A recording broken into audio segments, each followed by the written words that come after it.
السلام عليكم ورحمة الله وبركاته. الحمد لله رب العالمين والصلاة والسلام على سيد الأنبياء والمرسلين وعلى آله وصحبه أجمعين ثم أما بعد فأعوذ بالله من الشيطان الرجيم فأما من خاف مقام ربه ونهى النفس عن الهوى فإن الجنة هي المأوى اللهم أدخلنا في الجنة. I want to talk about the fear of Allah Azza wa Jal in this 30-minute or less session that we have together. But before I do, I want to share with you some obstacles that you and I face in dealing with this subject in a healthy way. First and foremost, there are different kinds of people in the audience and obviously within the Muslim community also. There are people at different levels in their relationship with Allah. There are youth that are maybe here at this conference. My guess is most of them aren't here, that aren't even remotely religiously affiliated. That, as they were coming up, even if they were coming up in a Muslim household, the religion wasn't emphasized that much, and they don't see the need, not even for the Jumu'ah prayer, even on the Fridays that they're off of school. They don't see the need to go. And their parents, as these kids are becoming teenagers and growing a little older, they're starting to feel the need to bring religion into the lives of these children because they realize the impact it's having on their character now than they ever did before. So it's a state of emergency in certain families. That's one kind of person. But another kind of, or category of Muslims, especially younger Muslims, are Muslims that had some sort of an awakening. And you started turning towards the religion, and one of the things that brought you here to this conference is perhaps maybe a lot of you even came without your family. You came on your own, you came with a bunch of friends because you wanted to feel connected to a larger Muslim community. You wanted to be part of or meet with scholars and speakers and feel rejuvenated. It's a way of refreshing your iman, and I really appreciate that about conferences. At the end of I've been coming to conferences since I can remember, my entire adult life. And people complain sometimes, well, in conferences you only get a 20-minute speech or a 30-minute speech, and there's too many programs going on. You don't even learn anything because the topics are all over the place. And I've always believed that's not the point. It's the halal party of the year. That is what a conference is. So if you're coming here with friends and you attend, okay, you heard a little bit of good advice. You didn't come here to learn. Please don't be offended. Other people, shuyukh, have a lot of great wisdom and knowledge to offer. But really, guys, you're sitting here, half the time you're on your phone. So you're not here to learn. Let's be honest with ourselves. We're here to get a little bit of good advice, inshallah ta'ala. Get a good vibe and feel good about being Muslims that have come together for something good. And inshallah ta'ala, leave with a positive spirit to do something more with our lives after we leave. And that in and of itself is a worthy goal. It's a worthy goal. I don't think that the only goal for Muslims is to learn. I don't think that. I do think coming together and feeling inspired. I bring my kids every year because I want them to see all kinds of weird Muslims walking around. And they say, that one's Muslim too. And I say, yep, that one too. I want them to feel that. But as we grow in our religion, one of the things that starts happening is we start talking about the problem of the Muslims, the problem of the masjid, the problem of the world, the problem of politics, the problem of, da'wah in America, the problem of some brothers and sisters on my college campus who don't do this and don't do that. And brother, I was talking to this one Muslim who doesn't pray. How do I convince him, etc., etc. Problems, problems, problems, and they're usually somebody else's problems, and you're trying to figure out the solution to everybody else's problems. In other words, the more religiously awakened you get, after a while, your concerns shift from predominantly being concerns about yourself to concerns about others. You just worry about others, as though you have already been resolved. That territory has already been conquered. Now it's time to move on and help somebody else. May Allah help those Muslims, brother. Those guys from the Pakistan Student Association. Why aren't they in the MSA, the ones that are already 1 foot into Jannah? Why aren't they there? Why aren't they at the neighbor net? Why aren't they at this program or that? Or why aren't they showing at the conferences? What can we do for them? Well, first and foremost, we have to do something for us. And that's what this conversation of fear is about. I'm trying to address all of these different kinds of audiences, and there are even more categories. But let me tell you something. The more you're out there in activism and doing things, there's a very natural tendency to forget about yourself. You start getting concerned with the organization that you're serving, with the program that you're putting together, with, whatever activity, and you start losing yourself in the process. At the same time, there's another problem. And this problem is across humanity, and Muslims are no exception. You know, there's a certain perception you have of me, whatever that's based on. But it's not the same perception that my wife or my children have of me, or what my parents have of me. It's not the same perception. They know a side of me you will never know. And I know a side of you that's just partial. We meet each other in public, we say salams to one another. Even if we speak to each other for a little bit, I don't really know you and you don't really know me. But you know what happens when we present ourselves in public and we're out there all the time meeting with people, interacting with society, and we're not by ourselves much? You know what happens? We forget that there is such a thing as also talking to yourself. There is such a thing as being reconnected with yourself. You know, we present a certain version of ourselves to the outside world. There's a certain kind of language you're not going to use at an interview. There's going to be a certain kind of tone you're going to take when you're talking to your employer or the imam of the masjid, or when you have a question with a scholar or something. There's going to be a side of you that you're going to present. And when you're among your friends, or you're at home by yourself, or you're among people that just completely know you, there's a different side of you that comes out. There's a different side of you. But you know what happens for some people? They put that face out for so long, they even forget who they really are. You become so used to presenting this version of yourself to the outside world, you don't even know what it means to look in the mirror anymore. You see someone who's not really there. We're not able to be honest with ourselves. I mean, really, how many of us have done the actual exercise of I know it sounds a little psychotic, but it's healthy. I actually happen to think it's therapeutic. To talk to yourself and to be able to say to yourself, here are my shortcomings. Here is what is wrong with me. I tend to have an anger problem. I rush into things. I start things and I don't finish them. I don't give enough attention to one thing. I'm involved in too many things. I have short attention span. I am rude because when somebody's talking to me, I just start talking to somebody else. Or I can't seem to put my phone down. Or I have this addiction online that I can't get rid of. Or I have these friends, when they do the wrong thing, I don't say anything. I become a coward. I don't say anything. I don't even give them sincere advice. Or I have these late night hangouts and I keep missing Fajr. When is the last time we actually sat down and said, here is what I would like to change about my life? We're so worried about the world's problems, like we don't have any. And when you forget that you don't have problems, then the only fears you have is for others. You no longer have fears for yourself. What is a surprise then? Then when the dua is being made, when the Quran is being recited, you and I are having a hard time finding a tear to come out of the eye. Because the genuine fear is no longer there. That thought is not recurring in our minds. Hope is very powerful, but fear balances it.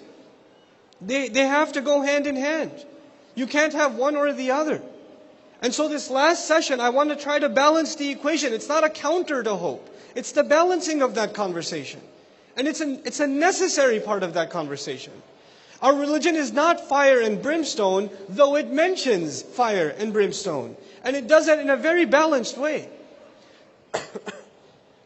The other problem we suffer, before we can have a healthy conversation about fear, the additional problem we suffer. One is we just keep presenting this, artificial version of ourselves. Thanks. The other problem is overstimulation. You guys, so many of you are addicted to movies, and on top of that, horror movies, and people, they celebrate things that we're supposed to be afraid of. Just this morning when we got to the hotel, I was going to put some PBS on for my kids because they like watching some of the shows. And I was going to put like a cartoon on. And you know how on the hotel TVs they have the movie trailers? So they had, Hellraiser or something? Hellrider? I can't tell. Ghost Rider. Dude's face is on fire. He's riding a motorbike. And he's supposed to be a character that you love. Like, this guy is awesome. His face is on fire. Hell is a joke. Your face on fire is entertainment? I mean, do you understand how diluted that is? And by the way, I can't think of, outside a 2-year-old. My 2-year-old just saw a glance at that and he got scared. But nobody else got scared, which is disturbing. It's disturbing that nobody else got scared because now these unusual, weird things have become normal for us. Stuff blowing up, people on fire, you guys are playing video games where the headshot is the best shot to take. You know, I got like 5 headshots in a row, bro. Slow motion. Play that in slow motion. Oh, snap. That's good. You know, should I turn the blood off or on? No, turn it on, bro. Turn it on. Turn the blood on. You know. You're not disturbed by that. And then some of you are addicted to these like really disturbing, gory horror flicks. And the more bloody and, you know, disgusting they are, the more you want to watch them. And on top of that, you're a vegetarian. I don't understand the reconciliation. But regardless, it is overstimulated us. And so when the Quran presents a picture of fire, presents a picture of torture and punishment, it's like, you know, I mean, yeah, it's bad. Can't be that bad. We're just overstimulated. There's nothing that affects us anymore. These words don't have an impact on us. And that's a very deep spiritual problem.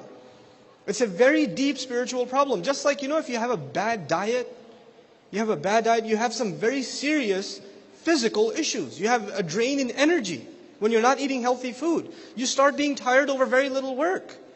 And slowly your body starts deteriorating and you're prone to some very serious diseases. Spiritual stagnation is just like that. If you're not taking in a healthy spiritual diet and you're not resisting junk food, junk intake, you know, spiritual poison, if you're not avoiding that, then you're going to have these consequences. And one of its biggest consequences is, at least the one that I see, you know, and I struggle with it myself and I see it in the youth especially, there's no more fear. There's no fear. And actually, even if the religion talks about fear, the first thing we do is complain about it. Like, why is the Quran... This girl came up to me, told me, why does the Quran talk about hell? And this girl, actually this happened, of all places in Boston it happened. She came up to me and she said, you know, I used to be a Muslim and I left. And I said, okay, let's talk after the program. And she told me, I left Islam because I was reading Surah Al-Rahman. And I was like, okay, well that's cool. Surah Al-Rahman, the extremely merciful, the unimaginably merciful. She goes, yeah, if God describes Himself as so unimaginably merciful, why is it that in the middle of this surah, people are being dragged into hell by their heads being grabbed? Why are they being burned? Why is there boiling water being poured onto them? يَطُوفُ بَيْنَهَا وَبَيْنَ حَمِيمٍ آنٍ يَطُوفُونَ بَيْنَهَا وَبَيْنَ حَمِيمٍ آنٍ. They're going to be going back and forth between boiling water and torture. What kind of mercy is this? I don't understand. Oh, I'm sorry, I'll place a different order for another surah for you. You know? Because you're not comfortable with the idea. Who's talking to who here? Master is talking to slave. This is not a book that you need to review on Amazon.com that you say, I like most of it, but this hellfire stuff was a little, I give it 2 stars for that. Because you're in a position to judge what is good and what isn't good. You know? And you don't like to feel scared. You know, and she said, I just couldn't believe that God would create a hell. So I don't like fear. I don't like it to the point where if a religion makes me feel it even a little bit, then that religion makes me uncomfortable. Wow. That's your state. That's the position you're in. And by the way, speaking of this surah, before I move on, you should know something about this surah. This incredibly graphic description of hell that is supposed to scare you. And right at the end of it, يقول سبحانه وتعالى وَلِمَنْ خَافَ مَقَامَ رَبِّهِ جَنَّتَانِ. Whoever got afraid of standing in front of his master gets 2 gardens. In other words, I scared you to qualify you for Jannah. The entire point of scaring you was so you can go to Jannah. Even Allah scaring us is a mercy. Even that is a mercy. But this idea of I don't want to talk about hellfire. I don't want to talk about Judgment Day. Let's talk about mercy. Allah doesn't let us do one side. He doesn't. Study Quran on your own. Study it. You'll never find a surah that just presents one side of the picture. Allah always balances the equation. And we're naturally supposed to be people that fear Allah Azza wa Jalla and do an accounting of ourselves. There are many words in the Quran that describe fear. This is one of the things in the Arabic language. When something is important, then they gave it many names. When a concept, an item, an object like the sword or the horse, when something was important to Arab tradition, they would give it many names. Fear and emotions, by the way, are a very big part of Arabic literature. So the words in the Arabic language for fear are many. And interestingly enough, the Quran uses over a dozen different words just for fear. Just for fear. Khawf, for example, the most common word, La khawfun alayhim, finish the ayah for me because I'm not Egyptian. La khawfun alayhim, wa la hum yahzanun. Khawf. Khawf actually means to see the dangers that are coming and be afraid of what's coming. You know, like a hurricane warning and you're packing your bags and getting out of town? That's khawf. You know, the Arab says, خُذِ الْأَمْرَ بِقَوَابِلِهِ. Take hold of the matter by taking notice of the signs. See the change in the winds and know that trouble's on its way. This is khawf. Allah says, فَأَمَّا مَنْ خَافَ مَقَامَ رَبِّهِ جَنَّةً. Whoever was afraid of standing in front of their master, in other words, they could tell this is coming. They weren't delusional to the fact that it's not coming. This idea, you will not have fear until you realize there's a state of emergency. There's trouble coming. And that's the other huge problem, especially the youth have. I got time, bro. I got time to kill. That's why I got Angry Bird. And I got like Temple Run on my phone so I could because I got time. I got just sitting around. You know, you don't have time. Who told you have time? Where did that come from? Allah gave you this incredible thing called the intellect so you can fry it playing video games? That's why He gave it to you? So you can watch one episode after the other? This is why you were given, what's the difference between you and people who have no purpose in their life? Allah complains about them and says, أَفَحَسِبْتُمْ أَنَّمَا خَلَقْنَاكُمْ عَبَثًا. Did you assume that we've created you without a purpose? Pointless life? That you just got time to kill? You don't have time. And on top of that, the Muslims, subhanAllah. That in and of itself is an indication there's no fear. Entertainment, I don't think is wrong. I personally don't think it's wrong. It's okay. Entertain yourself, but know some limits, guys. Put some limits on it. It's like once you start, you can't stop. And that's an indication that you're not afraid of its consequences. There's khawf.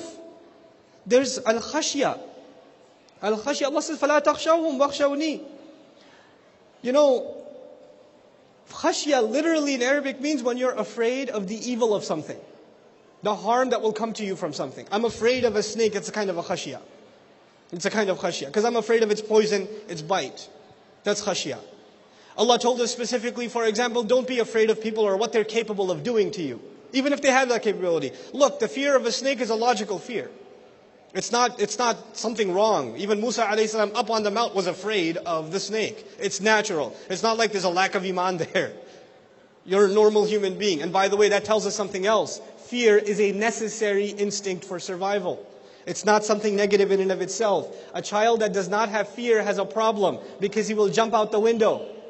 He will go take the step down the stairs even though he can't handle it. Because there's no fear. The smart child will taste that once and then the next time will back off. Even the smarter child will see his little brother go and say, okay, you know what, I'll wait for mama. That's just child psychology. So what does Allah tell us? Here's a bunch of people that fell off a cliff before you. You want to go down that road? You want to taste it for yourself? And what do? Dumber than a child? Yeah, let's try it. How bad could it be? I'm going to be the exception. I'm going to be the one that jumps out the window is going to float. Watch. There are no exceptions. Whoever tries to wrestle the truth, wrestle the inevitable, gets wrestled and pinned themselves. There is no way. Fear is a healthy thing, in its place. In its place. But I want to talk to you about this other kind of fear. There's so many words in the Quran for fear, I can't possibly go through all of them with you. But a couple more. Al-khushu', which is usually associated with concentration and humility in the prayer, but has an element of fear in it. Khushu' has an element of fear in it.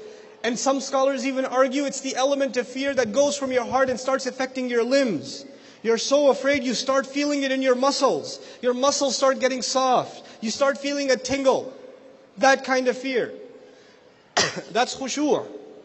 When is khushu' experienced? You guys already know the answer to that. When is that kind of fear, among other things, experienced in the life of a Muslim? Where does khushu' happen?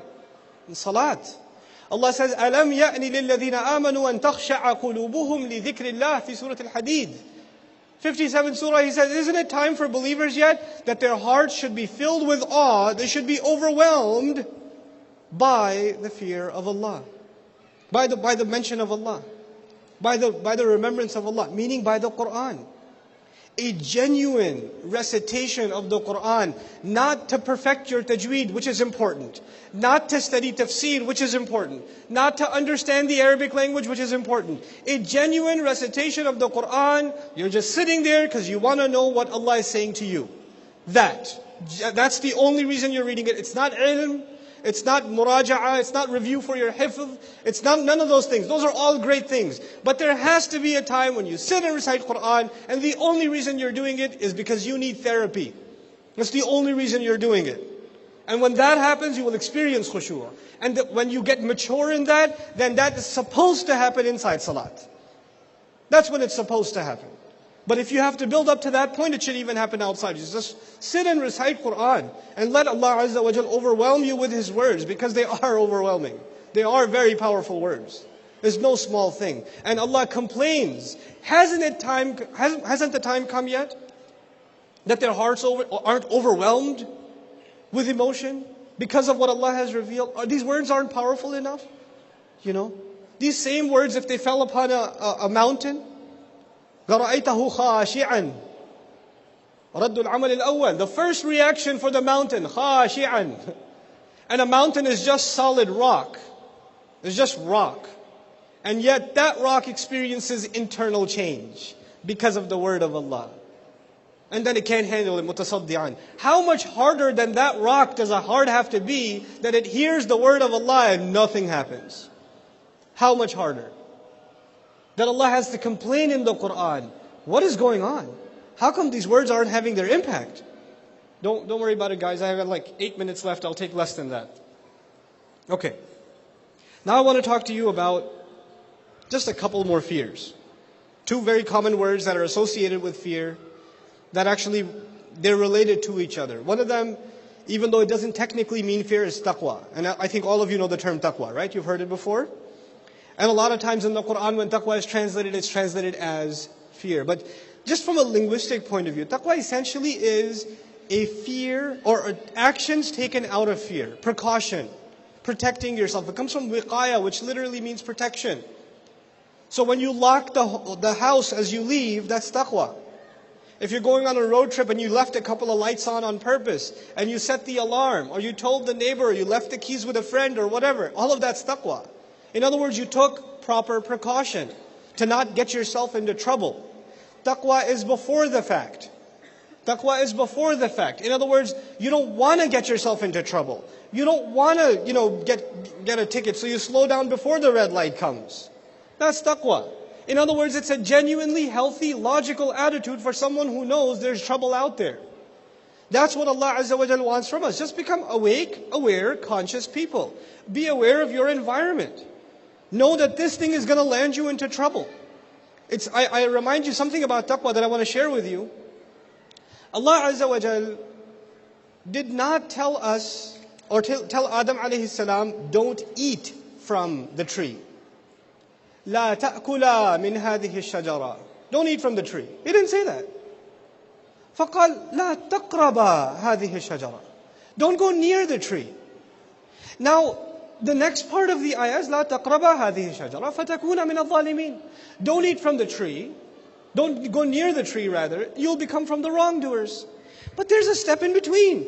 Don't go near the tree. If you do go near the tree, as a result, you'll get tempted by the fruit. Then you will eat the fruit. Then a whole bunch and then eventually you'll be counted among the wrongdoers. There's a whole process. But as far as Allah is concerned and His knowledge of human nature is concerned, because He knows what He created, He says once you're within the gravitational force, you get close enough, you will get sucked in. So if Adam alayhi salam was told that, you, my brother, cannot say, nah, I can handle myself. I got this. It's not haram, is it? It's just like almost haram. You can't do that. Because now you're within the gravitational field. You have to be afraid of the fences and even beyond. You have to stay out of the neighborhood. You got to stay away. You can't even go near it. This is a very powerful thing Allah taught us. Not just to fear Him, but to fear the things that lead us to sin. To be afraid of the things that lead you to sin. You're heading in the wrong direction. You're not doing anything wrong yet, but I can see where this is leading. So stop. Let me give you guys a little bit of an example, just so this is not entirely theoretical.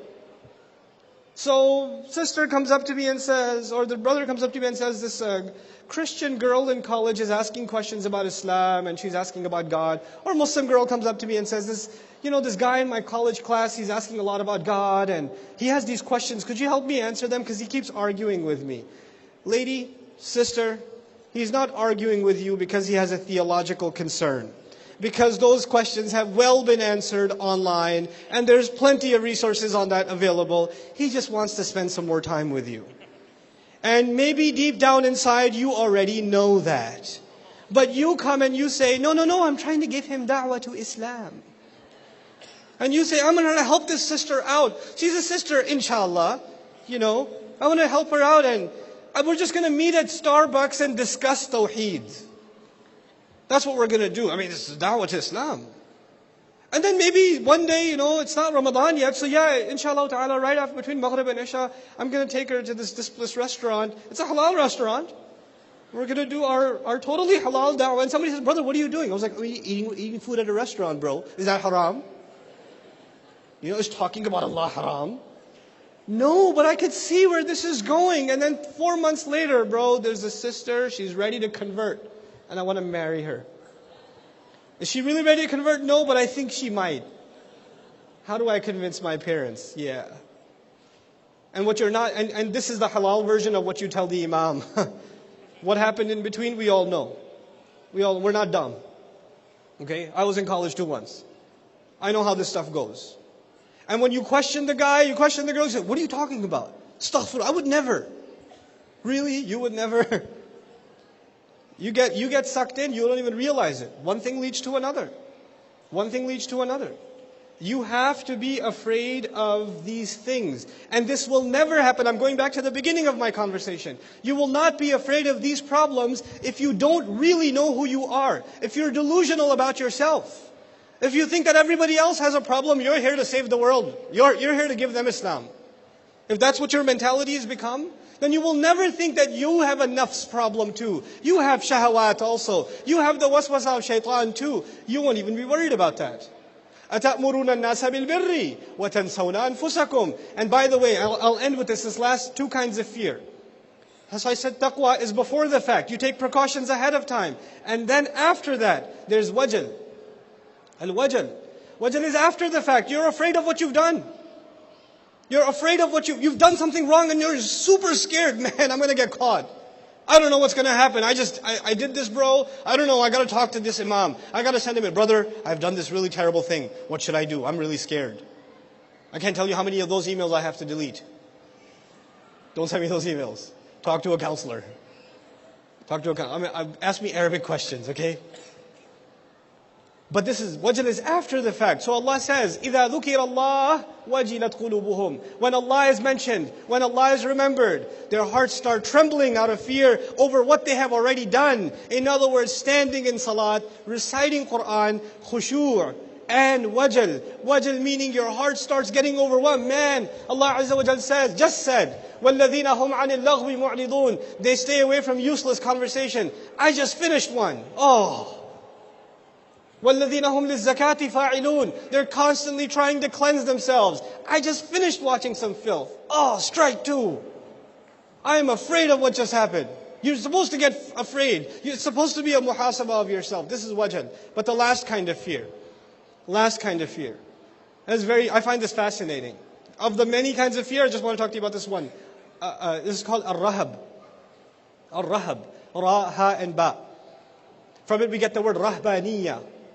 Ruhban, rahbaniyya. Rahbaniyya in Arabic means basically like a monk lifestyle where you la turid ladhat ad-dunya. You don't want any pleasures of the world. You want nothing to do with them. You know how these monks, they dress in uncomfortable clothes and they sleep on like the floor and they don't eat fruit because it might taste good or something, They don't want anything to do with worldly pleasure. They want to deny them all of that. But from that derivation, you get one of the words for fear. And that word for fear particularly is used for the Israelites. In one case, for example, وَإِيَّايَ فَارْهَبُونَ. Be afraid only and only of me. Rahab is used. The question arises, why? Some of our ulama commented on the word Rahab here. They said the problem of Bani Israel began with self-righteousness. They were self-righteous. They assumed they got it all figured out. Everybody else has the problem. As a result of their self-righteousness, they stopped fearing Allah. And when they stopped fearing Allah, even their motivation for Jannah was gone. When the fear of hell goes, next thing to go is what? Motivation for Jannah. One motivation dies, the other motivation dies. And if there's no longer a fear of fire, and there's no longer a motivation for paradise, then the only motives you have left are here. Now listen to this. Listen to this catch. Ar-Rahab, I told you Rahbaniya, otherworldliness. Yeah, otherworldliness. Rahab is a kind of fear that makes you lose the pleasures of this world. When you have that fear, you want nothing, you forget all the pleasures of this world. They were so immersed in worldly pleasure and they were so engrossed in it, the kind of fear Allah wants from them is the one that negates their addictions. The one that removes them. So He says, فَإِيَّايَ فَارْهَبُونَ. This is the state you've reached. It's one of the most terrifying states of fear in the Arabic language. You're so afraid that nothing good comes in your head. You're completely overwhelmed in your fear. Allah used that word specifically for a people that were so deeply engrossed in this world because their motivations for the akhirah were gone. Their motivations were gone. My final comment, I know it's salat time. My final comment about this issue, one of the ways to reconcile hope and fear, is in the life of a Muslim, maybe your first entrance into Islam was something that scared you. Maybe it was a fear. For me personally, it was. One of the things that brought me back to the deen was fear. It really was. Maybe the primary thing that brought me back was fear. But that is, you know how you ever heard of the Scared Straight program? Right? It's a healthy thing. That's not the only relationship I have with Allah. That's not the only relationship you're going to have with Allah. But it might be a healthy start. And then eventually that fear will turn into a balance of fear and hope and eventually grow into love. It'll evolve and this emotion will have, this relationship will develop multiple dimensions. But that takes time. So don't be afraid to be afraid. Be fearful of Allah. May Allah Azza wa Jal allow that fear to enter into our hearts, a healthy fear of Allah. And may Allah Azza wa Jal give us that balanced fear that we should have of Him and of the hudud that He has set of us. May Allah make us afraid of disappointing Him. May Allah Azza wa Jal make us afraid of doing less than we are supposed to do. And may Allah Azza wa Jal really put a genuine fear of Him in our most personal moments, when we are away from everybody else, so that we can truly experience the presence of Allah Azza wa Jal in our lives. Barakallahu li wa lakum, wassalamu alaikum wa rahmatullahi wa barakatuh.